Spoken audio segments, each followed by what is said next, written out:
আজ আমার জুমার খুতবায় আলোচ্য বিষয় হলো রিজিক। রিজিক সম্পর্কে এক গুরুত্বপূর্ণ বক্তব্য রাখার চেষ্টা করবো ইনশাআল্লাহ।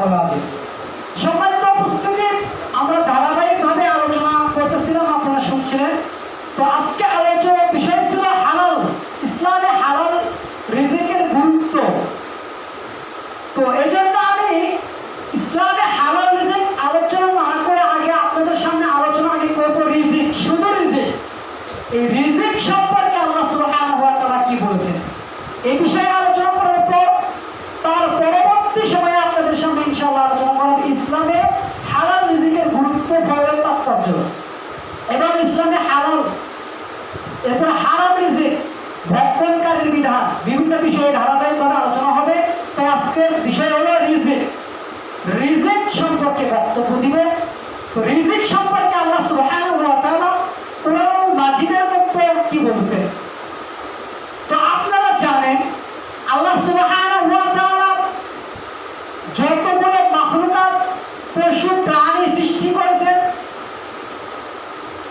প্রত্যেকটা পশু প্রাণীকে খাদ্যদ্রব্য দিতে হয়, তাদের খাদ্যদ্রব্য খাইতে হয়, খাদ্যদ্রব্য সংগ্রহ করতে হয়। এই রিজিকের ব্যবস্থা যিনি করেন, সেই রিজিকের ব্যবস্থা যিনি করেন তার নাম হলো রব। রব শব্দ রক্ত হলো 19টি, তার মধ্যে রব শব্দ রক্ত হলো রিজিকদাতা, পালনকর্তা, পালনেওয়ালা, বিধানদাতা, আইনদাতা, রিজিকদাতা, ক্ষমতাধর। রব শব্দের অর্থ হলো রিজিকদাতা বা রাজ্জাক, মানে রিজিকদাতা। যিনি আপনার আমার রিজিকের ব্যবস্থা করে থাকেন তিনি হলেন রব, তিনি হলেন রাজ্জাক। তো রিজিক সম্পর্কে আল্লাহ সুবহানাহু ওয়া তাআলা কোরআন কারীম সূরাতুল হুদের 6 নম্বর আয়াতে আল্লাহ সুবহানাহু ওয়া তাআলা বলেন, আল্লাহ সুবহানাহু ওয়া তাআলা বলেন, ওয়া মা মিন দাব্বাতিন ফিল আরদি ইল্লা আলাল্লাহি রিজকুহা। আল্লাহ রাব্বুল আলামিন বলেন, ওয়া মা মিন দাব্বাতিন ফিল আরদি ইল্লা আলাল্লাহি রিজকুহা। আল্লাহ বলেন জমিনে এমন কোন বিচরণশীল প্রাণী নাই যার রিজিকের ব্যবস্থা আল্লাহ সুবহানাহু ওয়া তাআলা করেন না। আল্লাহ এখানে প্রশ্নবোধক চিহ্ন দিয়েছেন। আল্লাহ বলেন জমিনে এমন কোন বিচরণশীল প্রাণী নাই যার ব্যবস্থা আমি করি না, তার মানে আল্লাহ সুবহানাহু ওয়া তাআলা করেন। জমিনের মধ্যে যত জিন ইনসান কীট পতঙ্গ, যত জীব জানোয়ার আছেন, সব জীব জানোয়ার পশু পক্ষীর রিজিকের ব্যবস্থা আল্লাহ সুবহানাহু ওয়া তাআলা করেন। সমুদ্রের তলদেশে হাজারো হাজারো জীব আছে, কীট পতঙ্গ আছে, তারা অনেক পোকামাকড় আছে, যে পোকামাকড়গুলো আপনারা মাইক্রোস্কোপ, দূরবীন জাতীয় যন্ত্র ছাড়া আপনারা দেখতে পান না, কিন্তু আল্লাহ সুবহানাহু ওয়া তাআলা এই কীট পতঙ্গের রিজিকের ব্যবস্থা আল্লাহ সুবহানাহু ওয়া তাআলা করে থাকে। অনেক যন্ত্র আছে, অনেক জীব আছে, কীট পতঙ্গ আছে যা আমরা দেখতে পাই না, নিজের চক্ষু দিয়ে আমরা দেখতে পাই না, দূরবীন দিয়েও দেখা ওইভাবে সম্ভব নয়। হাজারো মাখলুকাত আছে। আমরা তো বলি আল্লাহ সুবহানাহু ওয়া তাআলা 18,000 মাখলুকাত তৈরি করবেন। জি না, এই শব্দ ভুল, এই গণনাই ভুল। আল্লাহ সুবহানাহু ওয়া তাআলা যে কত মাখলুকাত সৃষ্টি করছে, কত জীব সৃষ্টি করছে, কত কীট পতঙ্গ, কোটি কোটি কীট পতঙ্গ আল্লাহ সুবহানাহু ওয়া তাআলা তৈরি করছেন, এটা আল্লাহ সুবহানাহু ওয়া তাআলা ভালো জানেন। আল্লাহু আ'লাম, আল্লাহই ভালো জানেন। এই গণনা করার সুযোগ আপনাকে কে দিলেন যে আপনি গণনা করলেন যে আল্লাহ 18,000 মাখলুকাত তৈরি করছে? জি না, এর বেশিও আছে। তাই আল্লাহ সুবহানাহু ওয়া তাআলা এই আয়াতের মধ্যে বলছেন, ওয়া মা মিন দাব্বাতিন ফিল আরদি ইল্লা আলাল্লাহি রিজকুহা। জমিনে যা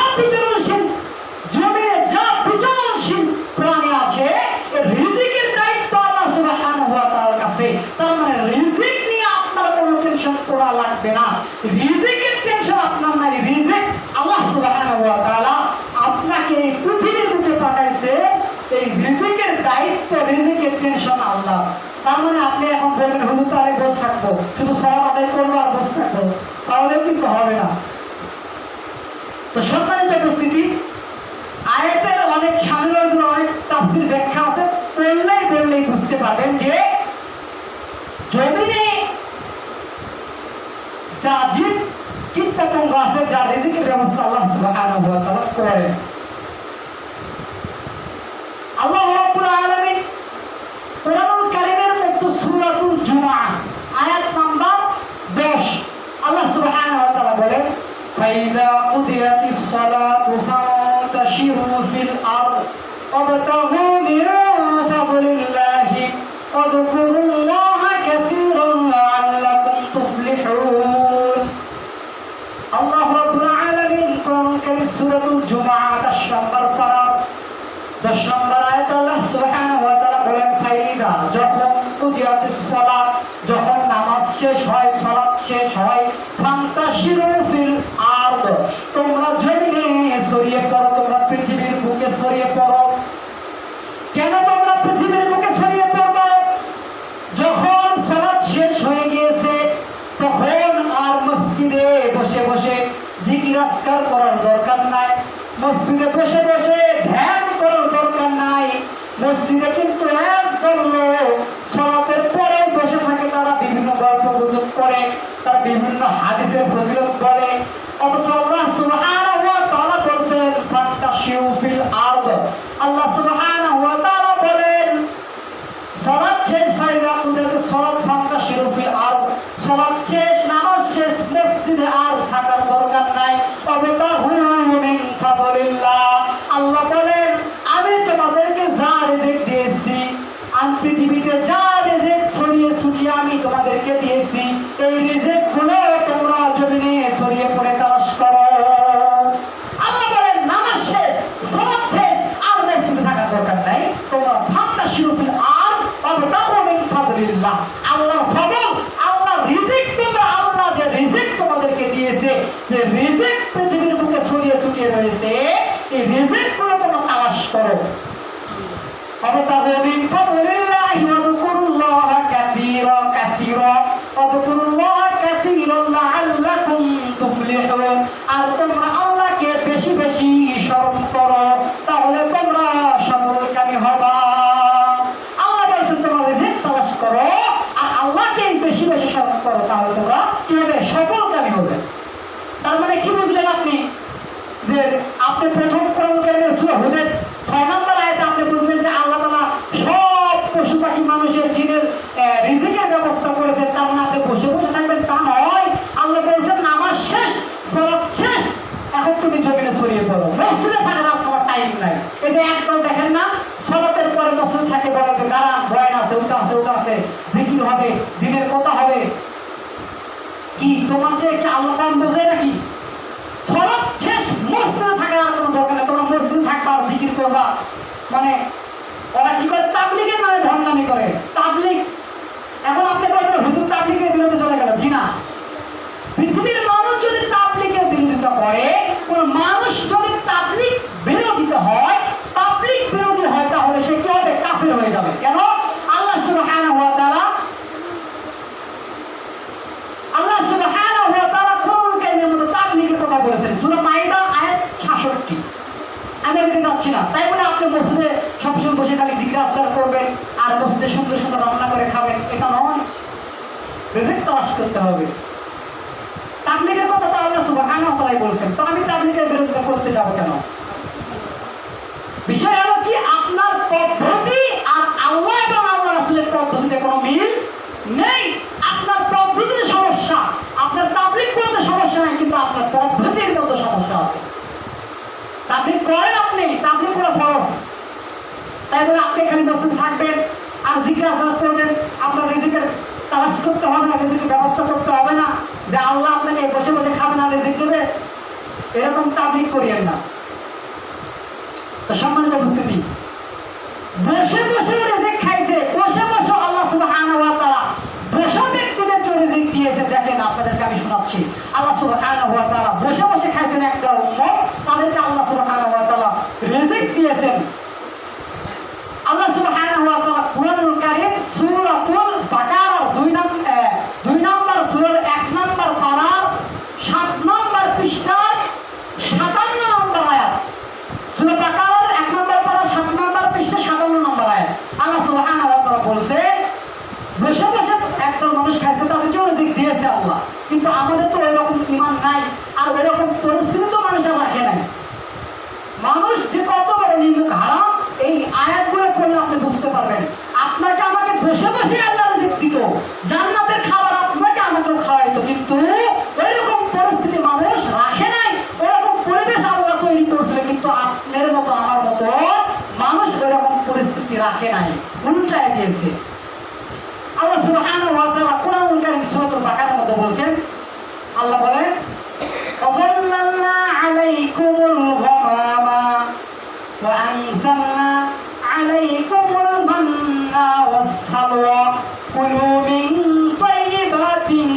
আল্লাহ সুবহানাহু ওয়া তাআলা বনী ইসরাঈলদেরকে বসে বসে কি খাওয়াইছে? জান্নাতি খাবার খাওয়াইছে, যা পড়লেই বর্ণনা করলে আপনি বুঝতে পারবেন। বসে বসেও খাইছে মানুষ। সম্মানিত উপস্থিতি, হযরত মুসা আলাইহিস সালাতু ওয়াস সালামের উম্মত বনী ইসরাঈল তারা যখন ওই যে সাগর ডুবি ফিরাউন থেকে তারা যখন নাজাত পাইল, আল্লাহ সুবহানাহু ওয়া তাআলা তাদেরকে পরবর্তী আবার পরীক্ষা করলেন মিশর এবং সিরিয়ার মাঝামাঝি তাদেরকে তীর প্রান্তে বন্দী করে রাখলেন 40 বছরের জীবনে। 40 বছর বনী ইসরাঈলদেরকে বন্দিত্ব জীবন দিলেন। তারা সারাদিন মানে আল্লাহ সুবহানাহু ওয়া তাআলা তাদেরকে বন্দী করলে তারা সারাদিন রাস্তা পথে মানে পালানোর জন্য, কিন্তু তারা ওই সকালে যে রাস্তাতে যায় আবার সন্ধ্যেবেলা দেখে ওই একই রাস্তায় তারা আবার একই রাস্তায় পৌঁছে গেছে। তো আল্লাহ সুবহানাহু ওয়া তাআলা এইভাবে তাদেরকে তীর প্রান্তে বন্দী করে রাখেন 40 বছর। তো 40 বছর আল্লাহ সুবহানাহু ওয়া তাআলা যেহেতু বনী ইসরাঈলদেরকে বন্দী করে রাখলেন মুসা আলাইহিস সালামের উম্মত এবং মুসা আলাইহিস সালাম সহকারে, এবং এগুলো বিভিন্ন ঘটনা আছে। তো আল্লাহ সুবহানাহু ওয়া তাআলা যেহেতু তাদেরকে বন্দী করে রাখলেন, তো তাদেরকে তো ওই তীরের মধ্যে মরুভূমির মধ্যে তাদের তো খাবার দাবার নাই, ছায়া নাই, উত্তপ্ত রোদের মধ্যে তারা কিভাবে থাকবে? তাই আল্লাহ সুবহানাহু ওয়া তাআলা কোরআন কারীমের মধ্যে সূরা বাকারার মধ্যে বলছেন ওয়াযাল্লালনা আলাইকুমুল গামামা। আল্লাহ রাব্বুল আলামিন বলেন অতঃপর আমি তাদেরকে মেঘমালা দিয়ে ছায়া দান করলাম। আল্লাহ বলেন আমি তাদেরকে মেঘমালা দিয়ে ছায়া দান করলাম। এক নম্বরে বনী ইসরাঈলকে আল্লাহ সুবহানাহু ওয়া তাআলা ওই মিশর এবং সিরিয়ার তীর প্রান্তে মেঘমালা দিয়ে মানে মরুভূমির মধ্যে কোনো গাছপালা নাই এরকম মেঘমালা দিয়ে তাদেরকে ছায়া দান করলেন। আল্লাহ বলেন এরপরে আমি তাদেরকে তাদের তো পানির প্রয়োজন, যেহেতু আল্লাহ সুবহানাহু ওয়া তাআলা পৃথিবীর যত পশু প্রাণী আছে, যত মানব দানব আছে, সব মানুষের সব জীব জানোয়ারের রিজিকের ব্যবস্থা আল্লাহ সুবহানাহু ওয়া তাআলার দায়িত্বে আছে। আল্লাহ সুবহানাহু ওয়া তাআলা দায়িত্ব নিয়েছেন। এজন্য আল্লাহ রাব্বুল আলামিন কি করলেন? মুসা আলাইহিস সালামের উম্মতের জন্য হযরত মুসা আলাইহিস সালাম তার উম্মতের জন্য দোয়া করলেন। আল্লাহ তাআলা তার উম্মতের জন্য ওই তীর প্রান্তে পানির ব্যবস্থা করলেন। আল্লাহ বললেন মুসা তুমি আর দেরি করো না, তোমার হাতে যে লাঠি আছে ওই লাঠি দিয়ে তুমি পাথরের উপর আঘাত করো। আল্লাহর নবী মুসা আলাইহিস সালাম যখন পাথরের উপর আঘাত করলেন, আঘাত করার সঙ্গে সঙ্গে ঝর্ণা ধারা প্রবাহিত শুরু করলো। শুধু ঝর্ণা ধারা প্রবাহিত হয়ে ক্ষান্ত হয় নাই, মুসা আলাইহিস সালামের 12টি গোত্রের জন্য 12টি ঝর্ণা আল্লাহ সুবহানাহু ওয়া তাআলা নাযিল করলেন। 12টি ঝর্ণা ধারা নাযিল হলো। এরপরে ওই মিশর এবং সিরিয়ার মাঝামাঝিতে মরুভূমি উত্তাপ, সেখানে তার ব্যবসা বাণিজ্য খাদ্যদ্রব্য কোনো কিছু নাই। তো আল্লাহ নবী মুসা আলাইহিস সালাম তার উম্মতের জন্য দোয়া করেন, আল্লাহ আমার উম্মত এই তীর প্রান্তে তুমি যে বন্দী করে তাদেরকে রাখছো, এরা তো অনাহারে মারা যাবে, এরা খাবে কি? আল্লাহ নবী মুসা আলাইহিস সালাম দোয়া করলেন। তখন আল্লাহ সুবহানাহু ওয়া তাআলা কোরআন কারীমে তার দোয়াকে কবুল করে মুসা আলাইহিস সালামের দোয়াকে কবুল করে আল্লাহ বললেন وأنزلنا عليكم المن والسلوى। আল্লাহ রাব্বুল আলামিন কোরআন কারীমের মধ্যে বলেছেন ওয়ানজালনা মানে নাযিল করলেন। আল্লাহ বলেন অতঃপর আমি তাদের জন্য নাযিল করলাম মান্না ওয়াস সালওয়া, মান্না এবং সালওয়া। আল্লাহ রাব্বুল আলামিন তাদেরকে এই মান্না এবং সালওয়া জান্নাতের খাবার হিসেবে তাদেরকে দুনিয়াতে খাওয়াইছেন। এই জান্নাতি খাবার মান্না ওয়াস সালওয়া এটা হলো জান্নাতি খাবার। তাফসীরকার বলছে যখন মুসা আলাইহিস সালাম দোয়া করলেন, এই দোয়া করার কারণে দেখেন তারা বসে বসে দেখেন আল্লাহ সুবহানাহু ওয়া তাআলা তাদেরকে মান্না এবং সালওয়া খাওয়াচ্ছেন। তো সম্মানিত উপস্থিতি, যখন তাদের উপর মান্না এবং সালওয়া খাবার আসমান থেকে আল্লাহ সুবহানাহু ওয়া তাআলা প্রেরণ করেন, পাঠিয়ে দিলেন, তখন আল্লাহ বললেন কুলু মিন তাইয়্যিবাতি মা রাযাকনাকুম। আল্লাহ বলেন কুলু মানে কুল মানে খাওয়া, কুলু মিন তাইয়্যিবা, তাইয়্যিবা মানে কি? পবিত্র। আল্লাহ সুবহানাহু ওয়া তাআলা বলছে আমি তোমাদেরকে যে পবিত্র বস্তু, পবিত্র যে রিজিক মা রাযাকনাকুম, যে রিজিক তোমাদেরকে দিয়েছি এটা তোমরা খাও। কি করো? তোমরা খাও। মুসলমান ভাইয়েরা আমার, হযরত স্ত্রীকে নিয়ে এভাবে প্রায় 40 বছর লাগাতার জান্নাতি খাবার মান্না ও সালওয়া খাওয়া শুরু করলেন। মান্না হলো, তাফসীর কারক বলছেন মান্না হলো গম বা আটার মতো একটা উপাদান, যা তারা রুটি বানায়া খাইতো। মান্না এমন একটা জিনিস যা হলো দুধের চেয়েও সাদা আর মধুর চেয়েও মিষ্টি খাদ্য। আল্লাহ রাব্বুল আলামিন যে মান্না, যে খাবারটা মুসা আলাইহিস সালামের উম্মতকে বসে বসে খাওয়াচ্ছেন, কোনো কাজ কাম নাই, শুধু ইবাদত বন্দেগী করার কথা বলা হয়েছে আর কি বসে বসে খাওয়ার কথা বলা হয়েছে। তো তারা মান্না খাচ্ছে। মান্না এমন একটা বস্তু, এমন একটা জিনিস যা দুধের চেয়েও সাদা আর মধুর চেয়েও মিষ্টি, যা ময়দার মতো মানে গমের মতো, তারা কি তারা বেড়ে বেড়ে রুটি বানায় খাইতো। তাফসীর কারক বলছে, কেউ বলছেন যে তারা মান্না তারা সংগ্রহ করত। মান্না যে আসমান থেকে আল্লাহ সুবহানাহু ওয়া তাআলা ওই যে কুয়াশার ন্যায় শিশিরে সকালে যখন ওই যে কার্তিক আপনার আশ্বিন মাসে যেরকম শিশির ভেজা, এরকম মান্না আল্লাহ সুবহানাহু ওয়া তাআলা আসমান থেকে ওই সকালবেলা তাদের যে গাছপালা ছিল সেই সময় ওই তীর প্রান্তে যে গাছপালা ছিল ওই গাছের পাতার উপর মানে চিনির ন্যায় গলে গলে ওই মান্না আসমান থেকে অবতরণ হতো। আসমান থেকে আল্লাহ সুবহানাহু ওয়া তাআলা নাযিল করতেন। তারা সেগুলো সকাল থেকে সন্ধ্যা পর্যন্ত সেগুলো সংগ্রহ করতো। তারা সেগুলো গলে যখন মমের মতো হতো, ওইগুলো তারা রুটি বানায় সুন্দর করে সুস্বাদু খাবার তারা খাইতো। আর সালওয়া একটা পাখি, যা একটা পাখির মাংস। আল্লাহ সুবহানাহু ওয়া তাআলা তাদেরকে সালওয়া একটা পাখি, যা চড়ুই পাখির মতো, ওই সালওয়া আল্লাহ সুবহানাহু ওয়া তাআলা প্রেরণ করলেন তাদের জন্য। এক মান্না দিয়ে তাদের রুটির রোজগার হইতো। আর সালওয়া একটা পাখি, ওই পাখিতে তাদের গোস্ত খাওয়া হতো।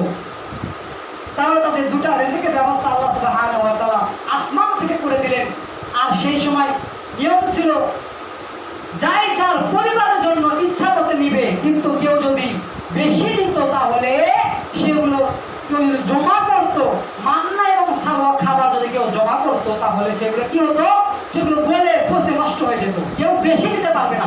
মানে আপনার পরিবারের জন্য সেই সময় তাদের পরিবারে যা লাগতো সেগুলো তারা সংগ্রহ করে তারা পরিবারের লোকজন বসে বসে কি সহকারে খাইতো। মান্না এবং সালওয়া এগুলো হলো জান্নাতি খাবার। সম্মানিত উপস্থিতি, এই জান্নাতি খাবারগুলো তারা বসে বসে খাইতো। আর তাদেরকে বলা হয়েছিল তোমরা আমার ইবাদত করো। তো তারা যখন এরকম ভাবে এই খাবারগুলো খাচ্ছিল, আল্লাহ নবী সাল্লাল্লাহু আলাইহি সাল্লাম বলেছেন মান্না হলো এমন একটা বস্তু যা ব্যাঙের ছাতা আপনারা দেখছেন মনে হয়, যে ব্যাঙের যে ছাতা আছে ওই ছাতাতে যে পানি পড়ে। বুখারী, মুসলিম, তিরমিজি, আবু দাউদ, নাসাই, জামিয়া তিরমিজি, আল্লামা নাসিরউদ্দিন আলবানী সহ যতগুলো সহিহ গ্রন্থ আছে সবগুলোতে এই ব্যাঙের ছাতার উপরে যে পানি পড়ে, আল্লাহ নবী সাল্লাল্লাহু আলাইহি সাল্লাম বলছেন এই পানি হলো, এই পানিকে আল্লাহ নবী মান্নার উদাহরণ দিয়েছেন। আর বলেছেন যে এটা মানুষের দৃষ্টি শক্তির জন্য, মানুষের চোখের জন্য এই ব্যাঙের ছাতার পানি উপকারিতা। মানে আপনার যাদের চোখের সমস্যা রয়েছে, এই ব্যাঙের ছাতার উপরে যে পানি আছে এই পানি হলো চোখের জন্য খুব প্রতিষেধক, মানে খুবই উপকারিতা। আপনি এই ব্যাঙের ছাতার পানিগুলো চোখে লাগাতে পারেন, আপনি উপকারী পাবেন, যা হাদিস দ্বারা প্রমাণিত। তো এই মান্না এবং সালওয়া তারা খাইতো, কিন্তু তাদেরকে ইবাদত বন্দেগী করার কথা বলা হতো যে আল্লাহ রিজিক দিচ্ছে, তোমরা খাও আর কিভাবে ইবাদত করো। মুসলমান ভাইয়ের আমার, হযরত মুসা আলাইহিস সালাতু সাল্লামের উম্মত যখন এভাবে মান্না এবং সালওয়া বসে বসে খাচ্ছিল, মান্না এবং সালওয়া খাওয়া সত্ত্বেও তারা বলল, একদিন মুসা আলাইহিস সালাতু সাল্লামকে লোকজন দেখে বলল, হে মুসা, এই মান্না এবং সালওয়া আমাদেরকে আর খেতে ভালো লাগে না। বনি ইসরাইল বলল, মান্না এবং সালওয়া আমাদেরকে খেতে আর ভালো লাগে না, তুমি আল্লাহকে বলো আমরা আর মান্না এবং সালওয়া খাবার খাবো না। আমাদেরকে আল্লাহ যেন পেঁয়াজ, রসুন, ডাল, গম এগুলো যেন আমরা চাষাবাদ করতে পারি, আমাদেরকে চাষাবাদের জন্য চাষাবাদ করতে চাই, আমরা এগুলো খাবার খাবো না, মান্না সালওয়া আমরা আর খাবো না, আমরা এগুলো খাবার আমাদেরকে ভালো লাগে না। মানে কথা আছে না যে সুখে খাতে মানুষকে কি ভুলতে গেলে। তো জান্নাত থেকে আল্লাহ সুবহানাহু ওয়া তাআলা বনি ইসরাঈলকে রিজিক দিচ্ছেন, রিজিকের ব্যবস্থা আল্লাহ সুবহানাহু ওয়া তাআলা করে দিচ্ছেন। কোনো টেনশন নাই, আপনার কামাই কাজ করা লাগতেছে না, মানে সন্তান নিয়ে স্ত্রী নিয়ে পরিবার নিয়ে কোনো ঝামেলা নাই, টেনশন নাই। কিন্তু এই বনি ইসরাঈলদেরকে এদেরকে আর এই খাবার কি ভালো লাগছে না, তো বলছে আমরা এগুলো খাবো না। তো এই যে আল্লাহ সুবহানাহু ওয়া তাআলা মান্না এবং সালওয়া উঠায় নিলেন, তো এই বনি ইসরাঈল যদি মান্না এবং সালওয়া খায়, তারা যদি খাইতো, তারা যদি কোনো অভিযোগ না করতো যে আমাদের ভালো লাগে না, তাহলে আল্লাহ সুবহানাহু ওয়া তাআলা ওই জান্নাতি খাবারগুলো আপনাকে আমাকে খাওয়া দিত। তাহলে কি মানুষের জন্য, আপনার আমার মতো মানুষের জন্য এই মান্না এবং সালওয়া জান্নাতের খাবার আল্লাহ সুবহানাহু ওয়া তাআলা পৃথিবীর মুখ থেকে কি উঠায় দিয়েছেন। আল্লাহ সুবহানাহু ওয়া তাআলা মুসা আলাইহিস সালামের দোয়াকে কবুল করে মান্না এবং সালওয়া দিয়েছিল শুধুমাত্র তার উম্মত যেন খাইতে পারে বসে বসে, এই জন্য।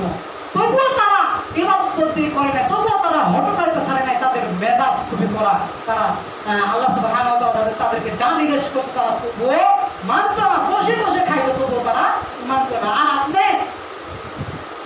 আপনি তো কামাই কাজ করে, আপনি তো সারাদিন মাঠে খুব পরিশ্রম করেন, তারা বসে বসে, এবং আপনার এই ঘটনা শুনে বলবেন হুজুর তারা বসে বসে খাচ্ছে, তারা ইবাদত বন্দি করেনি, আর আমাদের তো কাজ করে খাওয়া লাগে। তো ইবাদত বন্দি কি ওইভাবে করা যায়? ওরা বসে বসে খাচ্ছে তাই ইবাদত বন্দি করতে পারে নাই, আর আমরা কাজ করে ইবাদত কেমন করি? বিষয়টা এরকম, তাই না? বিষয়টা এরকম নয়। ওরা এমন জাতি ছিল হটকারিতা, মানে এমন মেজাজ, মানে ওরা যা মনে করতো তাই বলতো। তো এই জন্য আল্লাহ সুবহানাহু ওয়া তাআলা ওদের কাছ থেকে মান্না এবং সালওয়া কি করলেন? উঠায় নিলেন। ওয়া মিন দাব্বাতিন ফিল আরদি ইল্লা আলাল্লাহি রিজকুহা। রাসূলুল্লাহ আল্লাহ রাব্বুল আলামিন বলছেন জমিনে এমন কোন বিচারশীল প্রাণী নাই যে যার রিজিকের ব্যবস্থা আমি করি না। মানে সব পশু পাখি, সব মানুষের রিজিকের ব্যবস্থা আল্লাহ সুবহানাহু ওয়া তাআলা করেন। হাদিসের মধ্যে আসছে তাকদীর অধ্যায়, বুখারী মুসলিমের যেগুলো হাদিসের গ্রন্থ যেগুলো সবগুলো আছে, তাকদীর অধ্যায়ে একটা হাদিস আছে, আপনারা পড়বেন। হাদিসের মধ্যে আসছে আপনি পৃথিবীতে থেকে ততক্ষণ পর্যন্ত মারা যাবেন না যতক্ষণ পর্যন্ত একটা চাউলের দানা আপনার আছে, ওই চাউলের দানা না খাওয়া পর্যন্ত আপনার মৃত্যু হবে না, মরণ হবে না। ওই চাউলের দানা না খাওয়া পর্যন্ত আপনার মরণ হবে না। তখন আপনি বলবেন হুজুর অনেকে তো 2 মাস 3 মাস না খেয়ে মারা যায়। আপনাকে বুঝতে হবে, আপনাকে ওর রিজিক শেষ, ওর রিজিক নাই, কিন্তু ওর হায়াত আছে, জন্য 2 মাস 3 মাস না খেয়েও ও পৃথিবীর বুকে কি হচ্ছিল? বেঁচে আসছিল। আপনি দেখবেন অনেকে মৃত্যুর সময় বেশি বেশি খায়, তার মানে কি ওর হায়াত শেষ, কিন্তু রিজিক এখনো বাকি আছে। ওই রিজিক না খাওয়া পর্যন্ত মরণ হবে না। তো আপনি রিজিক নিয়ে এত টেনশন করেন কেন? আপনি 20 টাকা কামাই করেন, আপনি মনে করেন যে হ্যাঁ ওই 20 টাকা কামাই করে আমার হবে, 20 টাকা দিয়ে আমার কিচ্ছুই হবে না। আপনি আল্লাহর উপর ভরসা করে ওই 20 টাকা কামাই করে আপনি বাড়ি ফিরে আসুন, আল্লাহ সুবহানাহু ওয়া তাআলার উপর তাওয়াক্কুল করে ভরসা করেন, ওই 20 টাকা দিয়ে আপনার হবে। সম্মানিত উপস্থিতি, আল্লাহ সুবহানাহু ওয়া তাআলা কোরআন কারীমে সূরাতুল মুলক 66 নম্বর সূরা পারা নম্বর 29 আয়াত নম্বর পৃষ্ঠা নম্বর 2 আল্লাহ সুবহানাহু ওয়া তাআলা বলেছেন যে আওয়ালাম ইয়ারাউ ইলা তাইরি ফাওয়ালাহু সাফাত ওয়া ইয়াকুবিস মাইয়াসুকুনা ইলা রহমান। আল্লাহ সুবহানাহু ওয়া তাআলা বলে তোমরা কি পাখির দিকে লক্ষ্য করো না যে ওই পাখিগুলো সকালে তারা রিজিকের জন্য, সকালে তার খাবার আহার করার জন্য, খাবার অন্বেষণ করার জন্য তারা সকালে বাসা থেকে বের হয়ে যায়, এবং সন্ধ্যেবেলায় তারা খাবার খেয়ে এবং তাদের ঠোঁটে করে দেখবেন পাখিরা রিজিক নিয়ে খাবার নিয়ে চলে আসে। কে রিজিক দেয়? রহমান, যিনি রহমান, যিনি দয়ালু, তিনি তো রিজিক দেন। তো এই পাখিকে যিনি রিজিক দেন আপনাকে দিতে পারেন না, আপনাকেও দেবে। এত টেনশন কেন রিজিক নিয়ে? রিজিক নিয়ে এত টেনশন কেন? আল্লাহ সুবহানাহু ওয়া তাআলা বলছেন যে ফাইদা কুদিয়াতিস সালাত, সালাত শেষ, নামাজ শেষ, তোমরা এখন রিজিকের জন্য জমিনে ছড়িয়ে পড়ো, পরিশ্রম করো। বসে বসে তো খাইতে পারবে না, মুসা আলাইহিস সালামের উম্মত যেরকম বসে বসে খাচ্ছে, তোমরা তো ভাগ পারবে না, কারণ ওই সুযোগ তো হাতছাড়া হয়ে গেছে, ওই সুযোগ আর আসবে না। এজন্য সালাত শেষ, নামাজ শেষ, মসজিদ থেকে বের হয়ে যেতে হবে টাকা কামানোর জন্য, রিজিকের জন্য। রিজিক কোথায়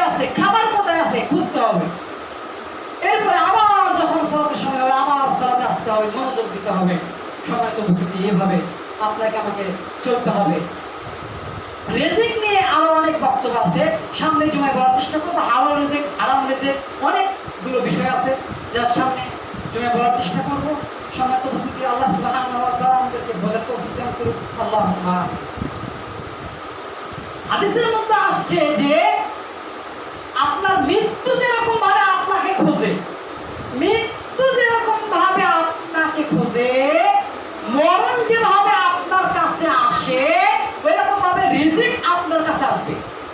মৃত্যু যেরকম ভাবে আপনাকে আসে, মৃত্যুবরণ করার জন্য আপনাকে মালাকুল মউত যেরকম খোঁজার জন্য আসে, মরণ খোঁজার জন্য আসে, ওরকম রিজিকও আপনাকে খোঁজা, রিজিক আপনাকে খুঁজবে। আপনাকে রিজিক খুঁজতে হবে, আপনি রিজিক খুঁজতে হবে, রিজিকে আপনি খুঁজে দেবেন। আপনি দেখবেন কাজ পেয়ে যাবেন, যে অমুক জায়গায় কাজ আছে, অমুক জায়গায় কাজের সন্ধান পেয়ে গেছেন আপনি, আপনাকে রিজিক খুঁজে সন্ধান পেয়ে গেছেন আপনি মনে করেন। এইভাবে রিজিকের ব্যবস্থা আল্লাহ সুবহানাহু ওয়া তাআলা করবেন। আখির দাওয়ানা আলহামদুলিল্লাহি রাব্বিল আলামিন।